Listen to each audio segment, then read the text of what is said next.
All right, welcome to the A Game Podcast. This is a quick Thursday episode. I'm gonna knock this out quick in the morning so I can again try and stay consistent. I'm trying to be better about the stuff that I'm planning. I've just been backed up, so I know it's there's people I owe phone calls to and things that I am behind on, but I am definitely trying, and I'm trying to make sure I hold myself accountable to hit those deadlines now and adjust them a little bit. So I didn't even brush my hair for this one. So if you're watching on YouTube, got my post running there nice and early today. I've been trying to get up in the morning. I heard a rumor that if you are outside when the sun comes up for a consistent amount of days in a row, it starts to reset your body.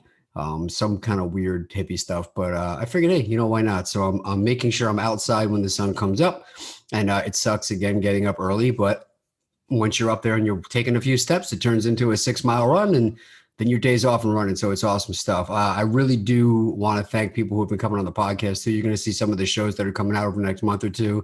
Huge guests, especially on the real estate side, the comedy side, business side, music and stuff. There's been some really great guests and some really fun conversations. And I'm really excited about some of the stuff that we're working on.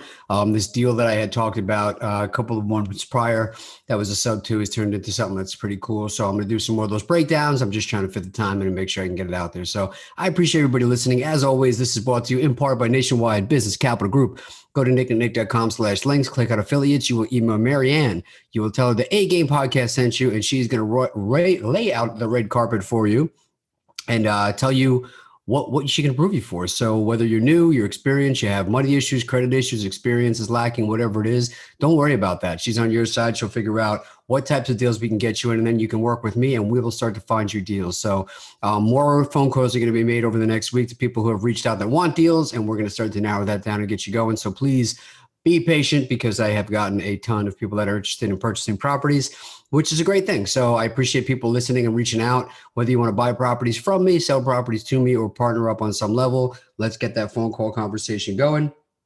And the, um, you know, let's get the conversation going, and let's make this a great year for you. So that is one of the sponsors, Nationwide Business Capital Group. So go check them out for sure. Email Marianne. Also, Naked Warrior Recovery CBD is under the affiliates as well. Check them out. William Brandon, put in promo code AGAME to get 20% off your CBD products. And last but certainly not least, go to nicknicknick.com/biggerpockets for your free checklist on how to bring more buyers value as a wholesaler or as a real estate agent or broker. Bringing more value to your buyers is a huge thing, and this is a free checklist you can go on and grab, whether it's for flipping properties or for cash flow properties, to help bring more values, which makes you more valuable to your buyers and makes them want to come to you for more, which you put more money in your pocket. Happy birthday to Abe Sarah Longo, standout and stud, recent black belt. I just wanted to give him a shout. That guy is a living legend, stud, all kinds of cool things. Shout out to Hulk Smash for always being supportive of the podcast and all the people that have reached out over the last couple weeks. And I'm looking forward to getting back to New York and doing some jiu-jitsu. So this episode is going to be on emotional intelligence. So I've been doing this LinkedIn challenge, which is pretty cool. Shout out to Yona Weiss, who's been putting it together. And you have to post things every day, so it makes you aware of topics when you have to start thinking of something. And the idea is to get some engagement and conversations going. So you have to structure things a little bit different than I normally do on the social media posts.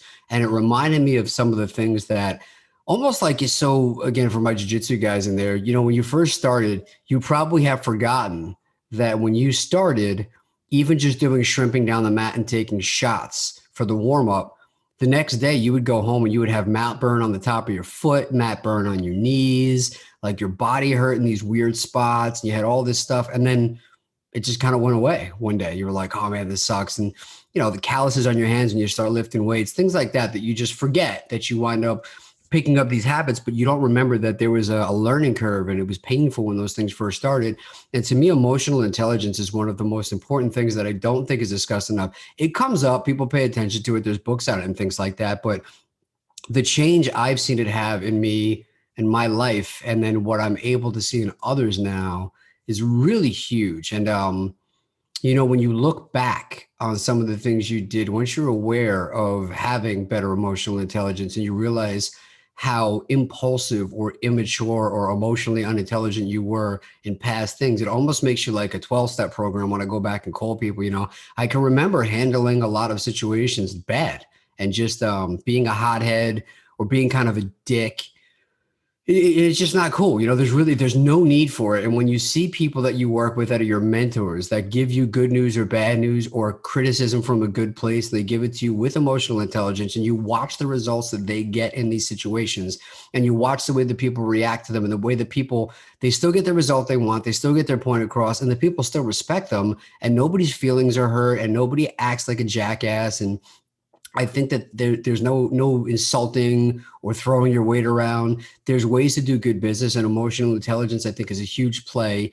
Parents, I especially, hey, for my dog Ralph, I want to teach him emotional intelligence. But so, the backtrack, I was thrown into some positions of authority that I was qualified for on paper, as far as knowing about real estate and knowing about management and knowing about compliance and knowing about systems and how to train people and all that kind of stuff. But I don't think I was prepared for the emotional intelligence side of being a boss and having to manage other people's personalities. And you don't realize when you start going in, I've had some conversation with some people, like shout out to Barry, got a promotion recently, but you're working with coworkers and you're joking around and you're having beers and you're being silly. Cause I love to be goofy and mess around and tell jokes. I don't take myself too seriously, but I've had to change that a lot in public or in work scenarios because of things exactly like this. So,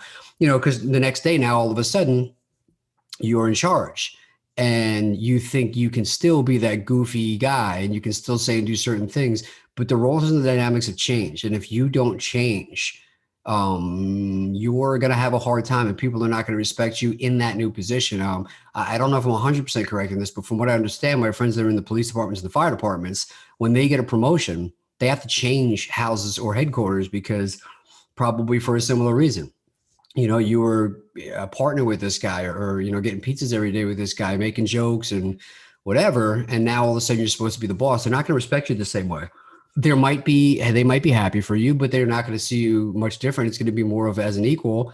And maybe they're a little jealous of it. Maybe they thought that they deserved it or whatever it was, which, I always felt like I needed to work for stuff. I never felt like I was handed things. And if I was always very insecure and sensitive to that. So I always tried to work extra hard and do other things above and beyond to make sure that if there was any kind of doubt of whether or not I deserved that job, I can make sure that I went above and beyond and earned that position. I was doing such a good job so nobody could question that I had the right to be there or deserved to be there, or we got the results that were needed for being placed in that position. So, so that's kind of where I'm going with that. And, you look back and you see it gets stressful. Now you're trying to balance people. All of a sudden people are coming to you with all these different problems, all these different things, all these different emotions, these insecurities, gossip, nonsense, stuff that really didn't matter before. Maybe you just didn't hear it before because it really wasn't your problem, but now it is. And you're expected to do something about it. You're expected to hear it. And people are coming to you with angled conversations, and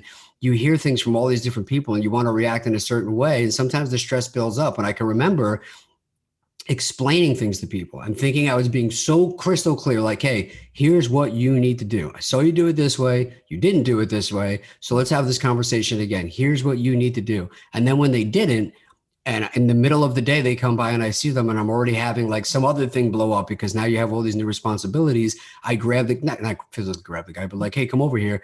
And then you yell, and then somebody else finds out like, hey, he kind of pulled this guy aside and he was yelling at him and, kind of looked like a dick, it's not really cool. And now people are afraid to come to you and talk to you about stuff because they don't know how you're going to act and you don't even know it. So I had people around me, thankfully, one person specifically that was getting that feedback and pointing it out and kind of really having me hear it. My first initial instinct was upset.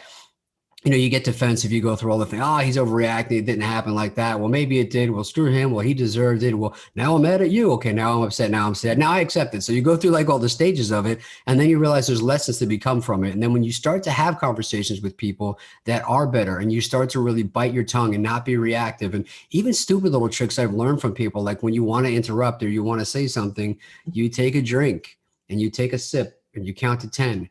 And usually the person is going to keep talking at that point and it's going to pass. And, you just let them go and you learn to be a better listener and you learn to really make people feel heard. And that quality and that skill of being able to be present and listen and try and like really be engaged in a conversation and hear, what is this person really coming to me with? What do they really need and how can I help them? And are they full of shit? Or are they like, is this an angle conversation? Or is this something that really, and maybe it's a mix of both. Maybe there's some merit to it and there's some nonsense to it. And before I react or I take anybody's word at this and go, oh my God, this happened, I'm going to go like off with their heads on this. Okay, well, this person might have been wrong. That's one person's version of the story. There's always two versions. I'm going to wait. I'm going to say, okay, thank you for bringing that to me. Thank you. You know what? I hear you. I'm going to look into it. We're going to get this figured out. Give me a day, give me 2 days, give me 3 days, whatever it is. Create a realistic expectation.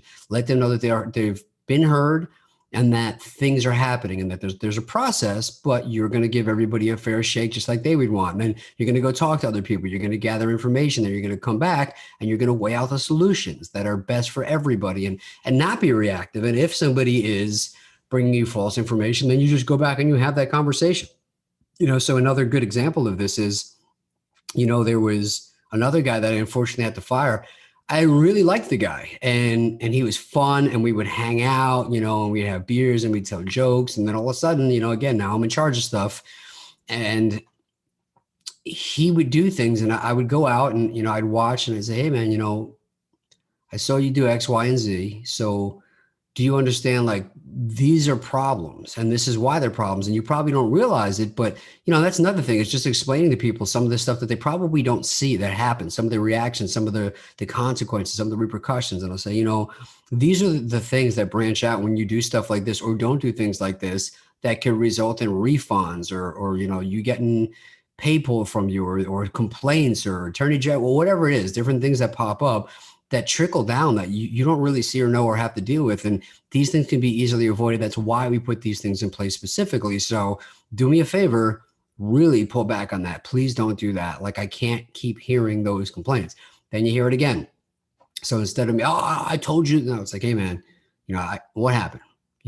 And sometimes, hey, I don't know what they're talking about, or I had an emergency. I told them it was an emergency. They said I could go outside and make a phone call and the person didn't really say that. So it's gathering all the information. It's hearing, it's being patient, it's biting your tongue, it's listening, it's being calculated.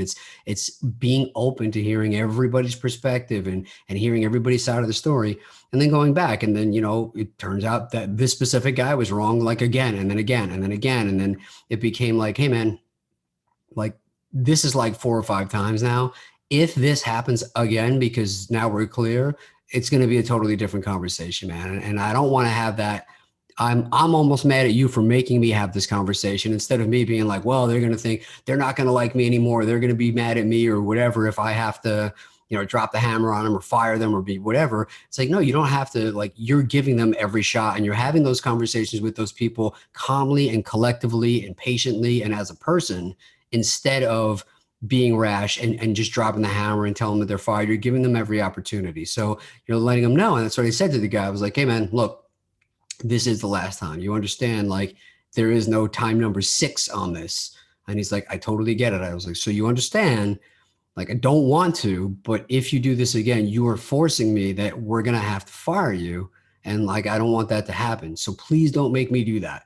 Oh man, I totally get it. And okay, so we're clear, right? There is no other conversation. This is the conversation. One more conversation is yep, I got it, man. Awesome. Happened again. And I called him and I was like, man, look, it happened again. He's like, yeah, I know. And I was like, man, I have to let you go. He's like, oh, I totally get it, man. No, I had like 3 chances too many. And I was so relieved because I dreaded that call. I don't want to fire people. I don't want to, but he knew he deserved it and he knew he was doing it.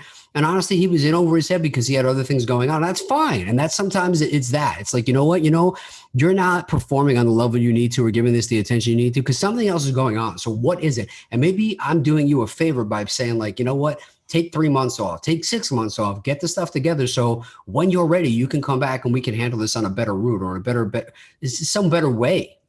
And maybe you didn't even realize that, hey, I got stuff going on at home. I got a sick kid. I got X, Y, and Z. You're right. You're doing me a favor. I could use the downtime. I have too much going on. And that happens a lot, even with like contractors, when I have those conversations. It's not lighting them up. You didn't do this window. You didn't do this. You didn't do that. It's having a conversation of, hey, you know what? Like, this is behind schedule. This is behind quality. What's going on? And usually it's not about you. It's, hey, this other job, this guy screwed me out of the money. He couldn't pay me, so I fell behind. I borrowed from X, Y, and Z, or you gave me 4 properties I really should have taken 4. I can only have 3. And it's like, okay, so now we know, and now we have this conversation. So this is not going to work the way it's happening, but let's figure out how maybe down the line, get yourself together, and when you have those conversations, and it's almost like I don't want to say a mutual breakup, but you're taking the high road. You're having those conversations. You're treating people with respect, and you're talking to them with respect. A year later, when they get their life back together, or they have a buddy that's a good contractor that they come across, they refer them to you or they call you. But when you handle it like a dick or a jerk, or you're yelling at people or treating people wrong or jumping the gun on somebody because you didn't bother to ask, you took somebody else's word for something that they said, and stuff like that is emotionally unintelligent. And having that maturity and that social awareness to sit and talk to people and have that emotional intelligence of not being overly reactive, not being emotionally charged in your responses, and being calculated and being patient will take you so far in life and so far in business. And look at it, especially think of the times when somebody is going berserk.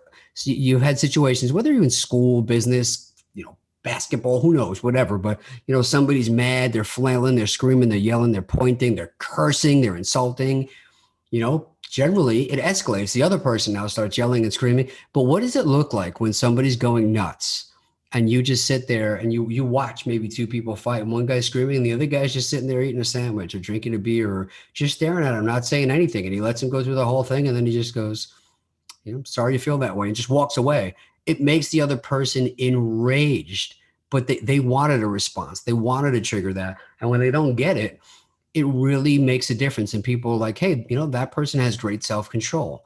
That person is not going to fly off the handle. Like, nobody wants to do business or be in a relationship with somebody that's a loose cannon, or, just a wild man or woman that's not getting stuff done, that you never know how they're going to react. Are they going to scream? Are they going to cry? Are they going to hit you? Are they going to run away? The instability and the emotional unintelligence makes people want to distance themselves from you. And the more you start to deal with real emotions and a lot of money and things like that, it becomes all that much more important to pass that down to your kids and to your family, and to be able to have that in your personal situations.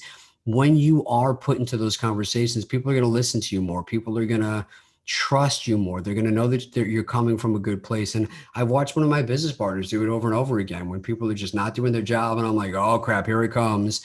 She's going to go crazy. She's going to shark them.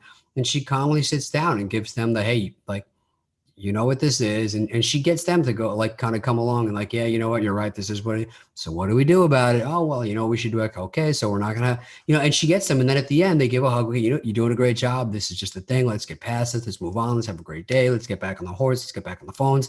And it really goes a long way, again, in life and business. So biting your tongue, listening, being there, being emotionally mature is going to make people feel more comfortable coming to you with stuff that matters. And you want that to happen in life, and you want that to happen in business. And, again, when you look at those situations, when people go nuts, like I was just watching the back and forth between Dustin Poirier and Conor McGregor. And Conor McGregor is just trying to poke him.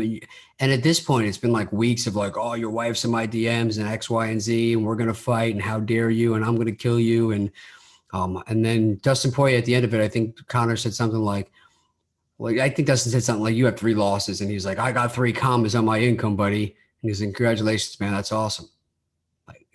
Conversation stops there. That's emotional intelligence. He was trying to goad him into a fight. He was trying to get attention. He was trying to get an emotional reaction. And when you don't give somebody that, there's no payoff. It makes them even nuts. It's way more the way to go. And I'll tell you, like, again, I was just in a situation where I have a guy who's kind of being very emotionally unintelligent with me, and it makes me want to distance myself from the person. I do also want to look at it again and say, what's my role in this? Where's my responsibility in this? And I could have had better communication for sure, definitely. But do you think it makes me want to pick up the phone when you're insulting me on text messages and emails?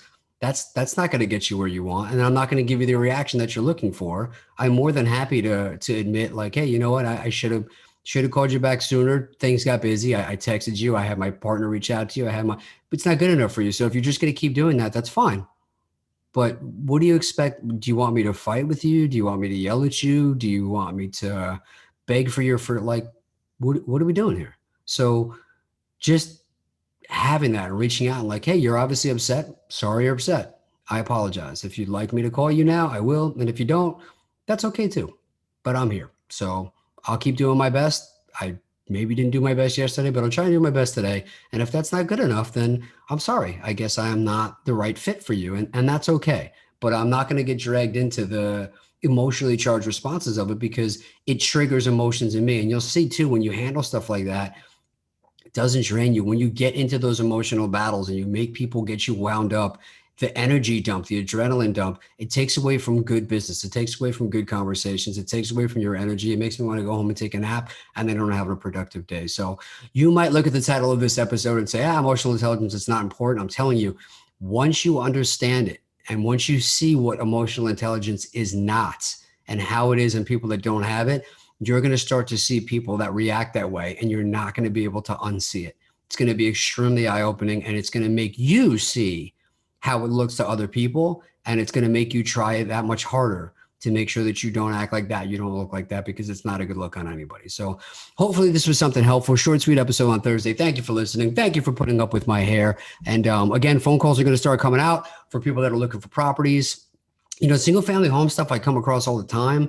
Most of the stuff I'm getting for people right now is small multifamily, small and medium mobile home parks, but you don't get them every day. So if people are listening to this and like, I haven't heard anything, I'm not going to send out crap deals every day. I'm going to look through them. I'm going to try and find good deals and they do go quick. So sometimes people grab them before they go out on the list, but we're going to start to build it out more. So if you let me know what you're looking for, let's have those conversations. And then between me and my assistant, Peggy, we will get those conversations going. We'll figure out what you have. But thank you for listening to this podcast. Great episodes coming up. Great guests coming up. Have a great Thursday. I appreciate everybody. Everybody in New York, I'll see you soon. Happy birthday again to Abe. Have a great day, everybody.